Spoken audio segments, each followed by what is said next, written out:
I'm Howard Lovey of the Alliance of Independent Authors and book editor at howardlovey.com, and you're listening to Inspirational Indie Authors.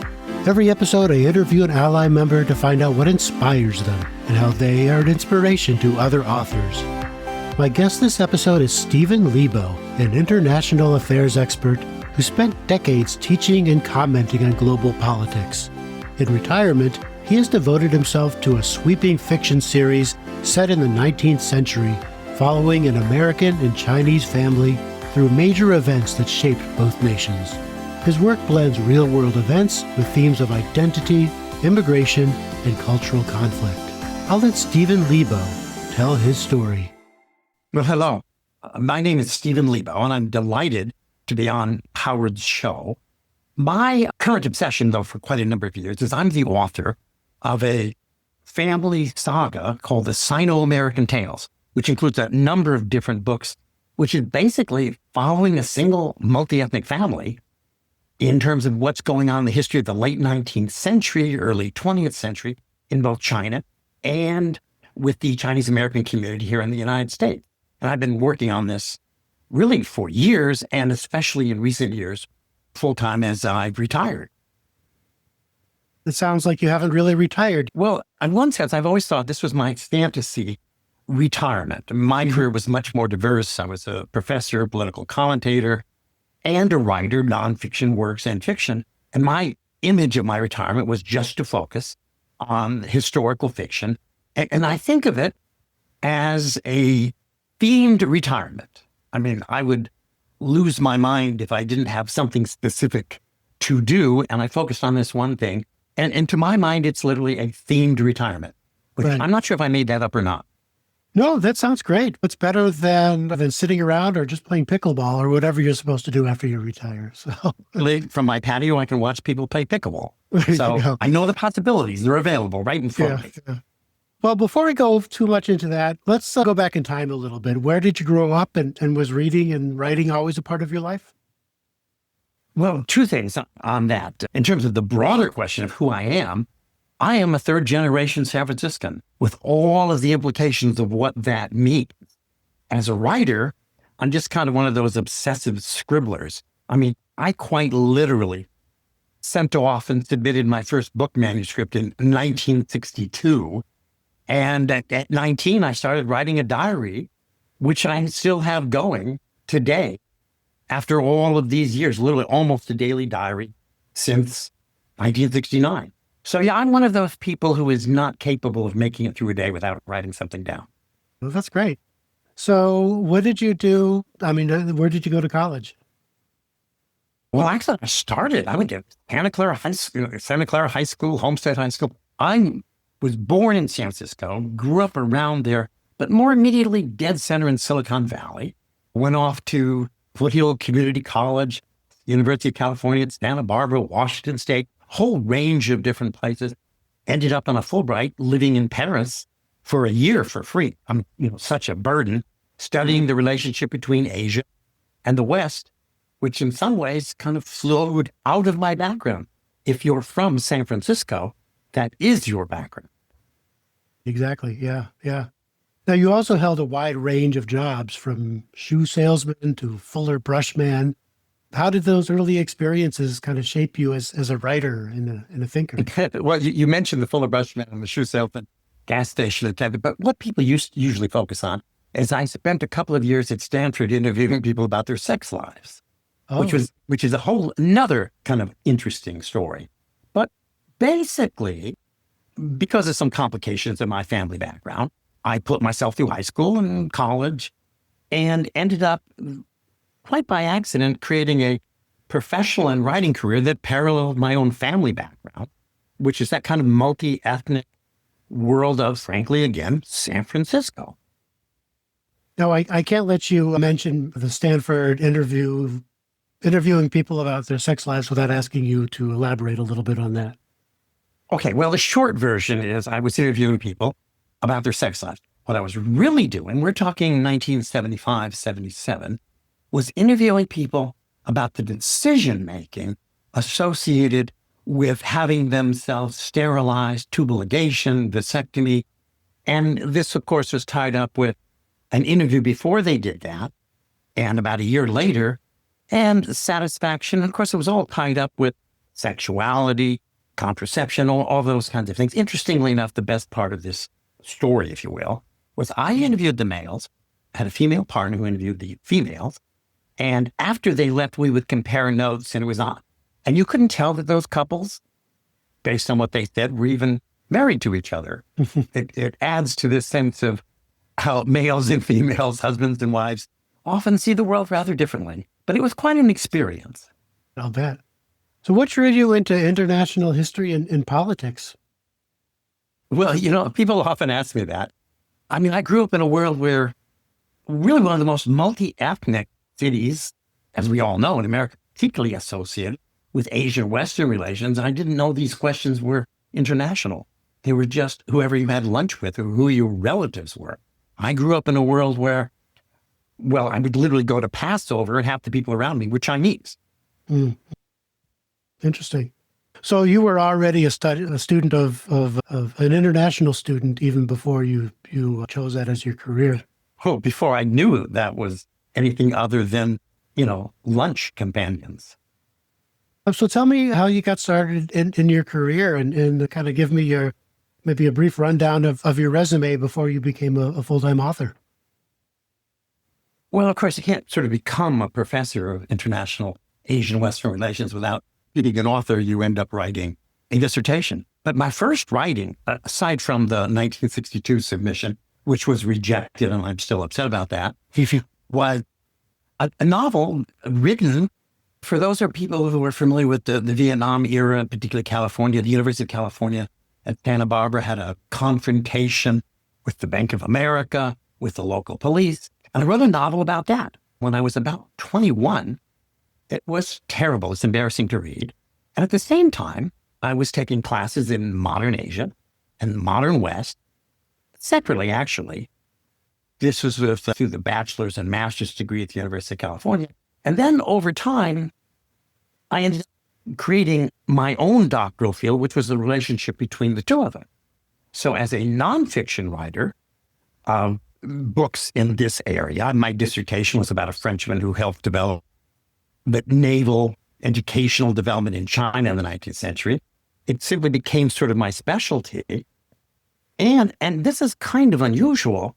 My dissertation, which was biography of a Frenchman involved in Chinese industrialization, was found, frankly, by someone else, by a professor from Ohio State, to be so interesting. He suggested I completely rewrite the thing as a novel.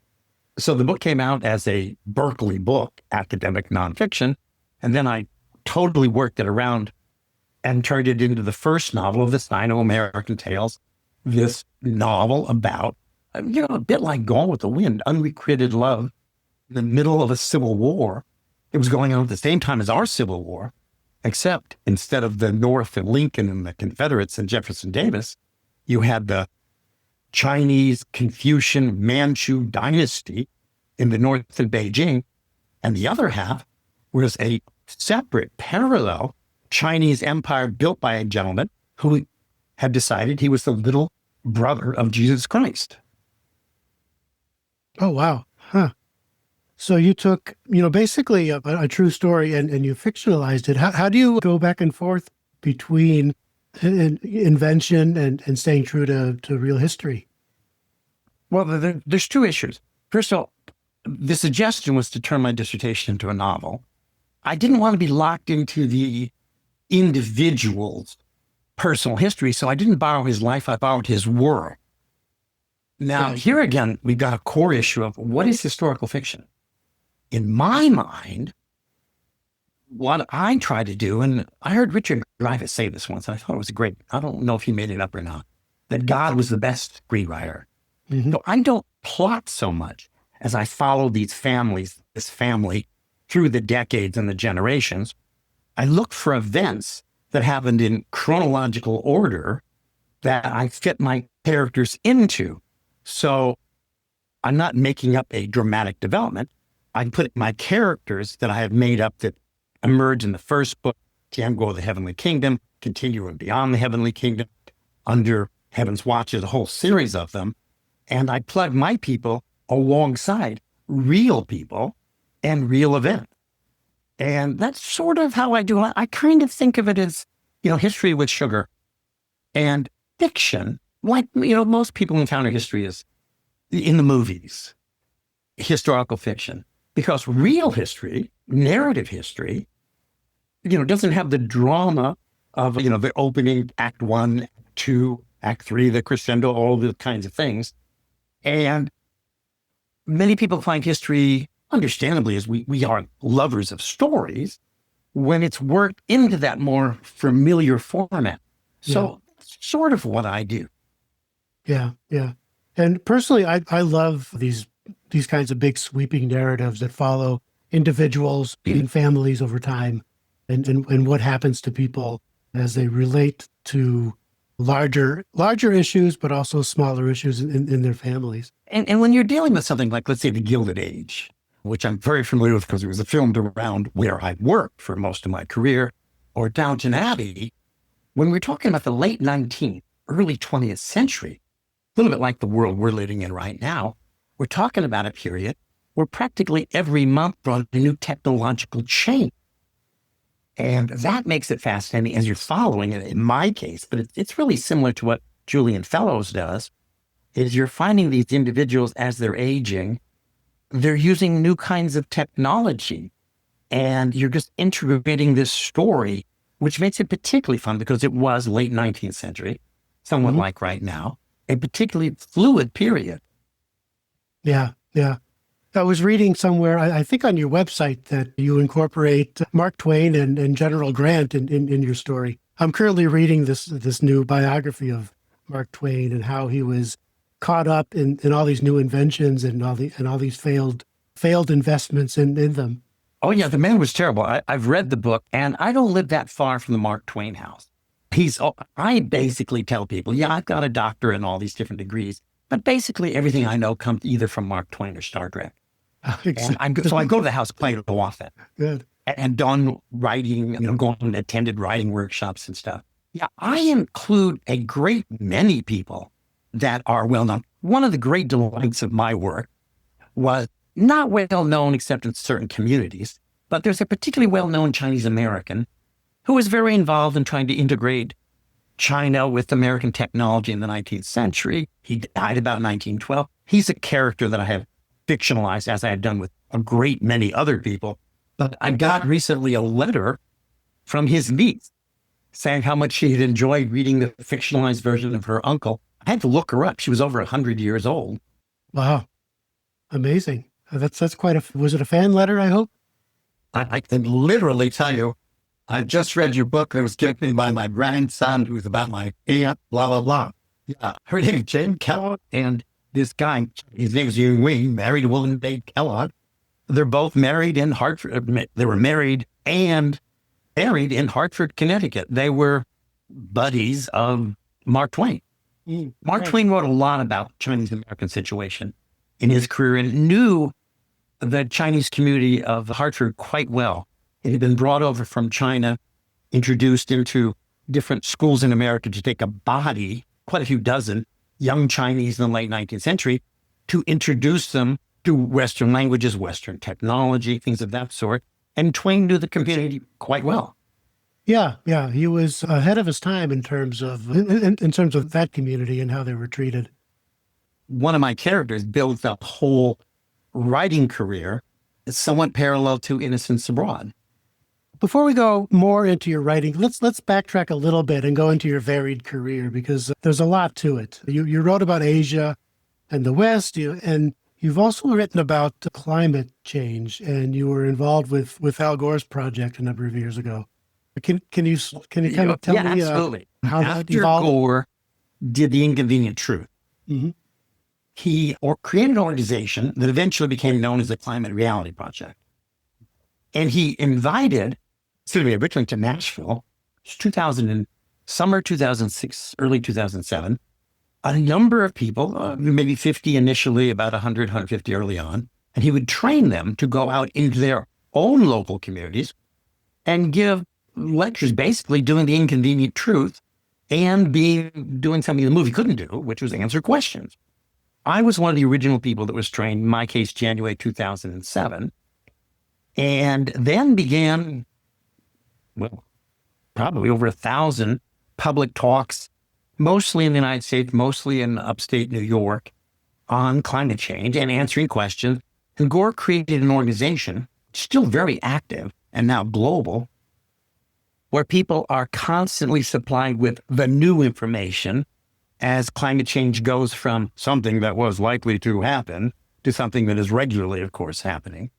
And for quite a number of years, I lectured, taught classes on it, formal classes at the colleges I worked at, and just as a public speaker, and spent a great deal of time in different contexts, radio and television, because I was a public radio commentator, talking and answering questions about climate change. How do you feel about, and I don't, the last thing I want to do is get political on this show, but Sure. How do you feel about current denialism? Well, that's always going to be an issue. I think, yes, we are in a situation where we are in some particular context, particularly the United States, going backwards. The one advantage that this has happened now rather than 10 years ago is that so much technological advance has been made that increasingly it's not a question of, well, we're going to use fewer the fossil fuels and use more green energy because it's a good idea in the long term, but because the technology has made green energy very competitive and often more competitive in terms of financial decisions than fossil fuels. So despite all of the politics that are going on right now, we could talk about that for hours. The bottom line is the financial decisions, which usually direct this kind of decision, right, are moving toward green energy, regardless of what anybody would like. Yeah, that's an excellent point. That's the only saving grace, is that we're further down. There's been so much innovation in recent years that now it's increasingly just a smart decision to make. And that gets beyond politics or whether people can understand what a greenhouse gas is. And the markets kind of decide that. Exactly. Yeah. Okay. Well, let's get back into your books before we get all political on this show and I get into big trouble. So your series follows the son of an American missionary and his Chinese wife. What drew you to focus on this cross-cultural relationship as the center of the story? Well, I mean, frankly, the bottom line is that I lived it because it's part of my family background. And I simply needed a gimmick to get the story going, which was a young man whose father was a missionary in Hong Kong. But this young man had grown up in Hong Kong, and our story begins, I don't want to ruin it, but it's like the first page of the first novel, Tianguo, the Heavenly Kingdom. His father wants to send him back to some place called Ohio that the kid has never heard of. The kid grew up in Hong Kong, and he runs away from home because the Second Opium War is beginning, and he's a kid, and he wants to see what's going on. And I built that story. Now, over time, we meet other characters. In the first book, a failed Confucian scholar, a woman, a married woman whose marriage has been a failure because she hasn't been able to produce a child, obviously in the Chinese context, a male child. And over time, from the first book, Tianguo, the Heavenly Kingdom, Beyond the Heavenly Kingdom, this community of really initially 3 friends grows over time, and more characters are added quite literally as they grow them in a family context. I'm currently writing the 4th book, and this teenager of the first book is in his 50s in the 4th book right now. Now, you've published across both traditional and indie channels, and after decades of experience with traditional publishers, what motivated you to embrace indie publishing, and what has it allowed you to do if you published as many books as I have with traditional publishers from Berkeley and Hawaii and Prager and Grill, I don't even remember so many of them, you're not nearly as impressed with what they can do. Mm-hmm. And you have no power. And if you find a typo, and I'm sure you know as an author, the Murphy's Law for writers is proofreading is always more effective after publication. Absolutely. True. You can go back in and fix it. And, people talk about the much stronger editing support. Well, that was true 40 years ago when I published my first book. But the publishing companies are getting, they're cutting back and cutting back. I regularly see typos in, traditional publications all the time because they don't have the same support. And people say, oh, well, they'll market your book. Yeah, for about an hour until they get on to their next book. All authors, whether it's traditional, I think of it as sort of traditional last century, or indie, you still have to do the marketing yourself. Yeah. There's so many just very specific things. You do a marketing effort with a traditional publisher and you don't know if it worked because they're going to give you a report every 6 months or a year about how many books you sold. If you do it yourself, you can, put an ad on, something, the written word or something, one of the promotional companies, and you can check the next day if it resulted with any sales. So you would have so much more power. But I think that, again, I'm a professor of modern world history, the evolution of technology. And in the world where everyone's got a monetized Substack and their own YouTube channel, I don't even know what people are still wondering about people who do books this way. I mean, I did a documentary film on the Vietnam War once, and no one ever asked me if it was indie or produced by MGM. There's still this kind of funny place for where indie publishing is, as if with Yeah, that's a good point. Indie filmmaking has more 21st century, in books it's the 20th century. Yeah. Well, let me ask you the marketing question, and I ask this about all indie authors because it's the most difficult part of being an author. Oh, absolutely. How do you market your books, and what is your audience? Well, the way I market them, because I'm kind of lazy, and I write my books because I like to write my books, and my currency for me is readers who like the books. I mean, that's really the only thing I care about. The easiest thing to do, and I think everyone knows this, is if you write a series of books and those books are in e-versions, you just give the first one away once in a while. I'm in a pattern now. I give the first one away about once a month. And that creates a really mindless way to, assuming its first one is any good, of selling books. I do other things, but I'm not one of those people who is particularly concerned about making money from my books. I personally have had a zillion jobs in my life, and I cannot think of a dumber way to try and make money as writing a book. I mean, it's like 2 cents an hour, even if you pull it off, and it's only for a short while people are buying that book because you made them publicity for it. Yeah. So for me, it's kind of the mindless way. And as I said, I'm not interested in money. I'm interested in interested readers. Enough interested readers to tell me that I'm not, as was the case in a different generation, going to take this stack of papers and shove it in a drawer. And so you're still actively writing you're working on your next book in the series. Right now, the third book in the Sino-American Tales will be out in about 3 weeks. And I am, I would say, 25% into the fourth book, still following the same family through time and outlining the fifth book. As I said, even as I've been writing literally since I was 12, I think, this is how I want to spend my retirement. And it allows you an alternative universe. I often think of it as like a Star Trek alternative world where I can live in my world, but I'm always living in those other people's world as well. Yeah, and that's fascinating. I mean, I find it. There's the world of your book, this alternate universe you created. Yeah, it's just a little bit different from the real world. I'm finding that in the fiction that I wrote and in the sequels that I'm working on. There's an alternate universe is a good way of thinking of it. And sometimes they are irritatingly linked. For example, in the book I'm working on right now, one of the characters, a lawyer in San Francisco in the 1890s, is working on the case of Wong Kim Ark.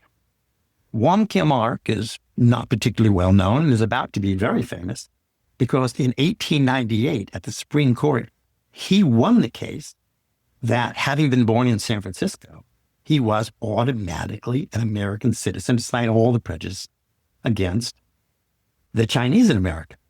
And what did Donald Trump just do the other day to say, did he have the power to undo birthright Yeah. and citizenship.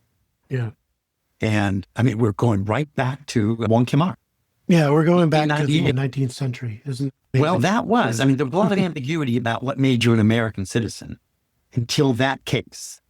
And there's a whole history behind it, which I'm writing about in the fourth novel. But it's now, you're about to hear a lot more. Wong Kim Ark is going to be a lot more famous next week than he was last week. Yeah. Yeah. Interesting. And I think this is vital. This is important. People think that history began whenever they began to pay attention. Yeah. Rather than this is where we came from. Well, this has been fascinating, Steven. Thank you so much for taking the time to talk to us. Well, I enjoyed talking about these things. They're very vital to me. Well, best of luck with your so-called retirement, even though you sound very busy. And thank you for appearing on the show. Well, it was an honor to be asked. Thank you. Bye.